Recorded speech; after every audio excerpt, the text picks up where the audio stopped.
को उन्होंने दबाया और ये कहा कि अडानी हिंदुस्तान के गर्व के प्रतीक है, देश के प्राइड का है। अडानी के बारे में जो बोलेंगे वो एंटी नेशनल के चिराग तले गरीबी का बहुत घना अंधेरा है।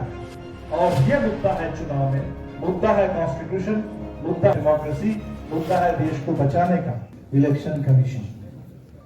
और मोदी जी के दौर में अब ईसी के बारे में कम और ईडी के बारे में ज्यादा सुनने देता है। सामने से ईडी और पर्दे के पीछे से ईबी भी था, इलेक्टोरल बॉन्ड। तो सुप्रीम कोर्ट ने एक अच्छा काम तो किया, इलेक्टोरल बॉन्ड को अनकॉन्स्टिट्यूशनल करार दिया। और कल हमने देखा जिस आधार पर सुप्रीम कोर्ट ने अंतरिम जमानत दी अरविंद केजरीवाल जी को, मैं समझता हूं कि ये भारत के लोकतंत्र के लिए बहुत जरूरी और स्वागतयोग्य फैसला है। ईडी को रिस्ट्रेन किया गया। ईडी जिस तरीके से दखलंदाजी ईडी की हो रही है चुनाव में, और जो चुनाव के फ्री एंड फेयर इलेक्शन को बाधित कर रहा था, उस पर एक हद तक रोक लगी। तो हमें लगता है कि आगे जो और 4 चरण के चुनाव है तो सुप्रीम कोर्ट की नजर रहेगी, पूरे देश की नजर रहेगी, और इस चुनाव को हम लोग जहां तक संभव हो जन दबाव से फ्री और फेयर बना के रखेंगे।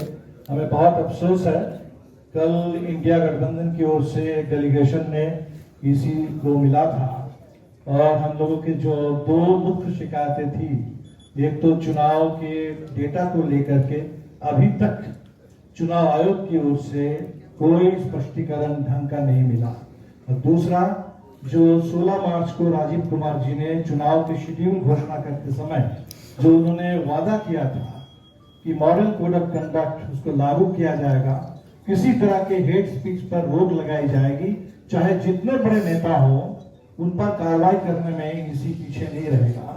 और अफसोस, बहुत शर्म की बात है कि सबसे ज्यादा हेट स्पीच इस चुनाव में, और वो भी प्रधानमंत्री के द्वारा चल रहा है, लेकिन इसी की कोई कार्रवाई हम लोग नहीं देख रहे हैं।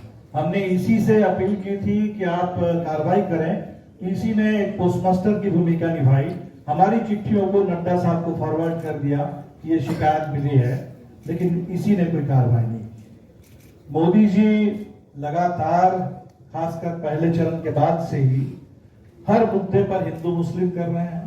पूरे रिजर्वेशन की बहस को, उसमें भी उन्होंने हिंदू मुस्लिम बात की रिपोर्ट आई और संसद में ज्वाइंट पार्लियामेंट्री कमेटी की डिमांड उठ रही थी, उसको उन्होंने दबाया और ये कहा कि अडानी हिंदुस्तान के गर्व के प्रतीक है, देश के प्राइड का है। अडानी के बारे में जो बोलेंगे वो एंटी नेशनल है। और आज उसी अडानी पर मोदी जी ने आरोप लगा दिया कि अडानी और अंबानी वो यही काम कर रहे हैं कि टेम्पो में भर भर करके नोट पहुंचा दे रहे हैं। और ये भी उन्होंने साफ कर दिया, इस देश में जो ईडी और सीबीआई और आईटी जो कार्रवाई होती है, अगर ये बात सही है तो अडानी और अंबानी पर कार्रवाई होनी चाहिए, ईडी का छापा पड़ना चाहिए।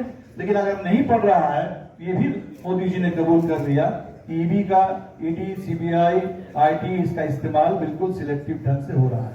आखिर में जहां तक बिहार की बात है, हमने शुरू से ही माना कि बिहार पीछे नहीं लौटेगा, बिहार आगे बढ़ेगा, देश भी आगे बढ़ेगा। तो इसीलिए 2019 के चुनाव को भूल जाइए। 2019 पूरे देश के लिए बिल्कुल एक अलग किस्म का चुनाव था। मनोज जी अभी कह रहे थे कि वो चुनाव नहीं था, वो एक तरह से हमारे शहीदों के लिए, पुलवामा के शहीदों के लिए श्रद्धांजलि थी।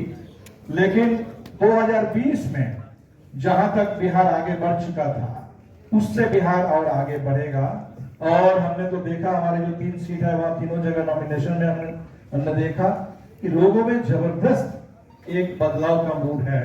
और बिल्कुल वो रोजगार का सवाल, वो विकास का सवाल, वो गरीबी का सवाल, जिसका अभी नीतीश जी के रहते हुए ही जो सर्वे हुआ, उस सर्वे से बिल्कुल साफ हुआ कि बिहार में इतनी जो विकास की बातें हो रही है पिछले करीब 2 दशक से, उस विकास के चिराग तले गरीबी का बहुत घना अंधेरा है। और ये मुद्दा है चुनाव में, मुद्दा है कॉन्स्टिट्यूशन, मुद्दा है डेमोक्रेसी, मुद्दा है देश को बचाने का। और इसीलिए पूरे देश से जो संकेत आ रहे हैं, वो संकेत बिल्कुल साफ है।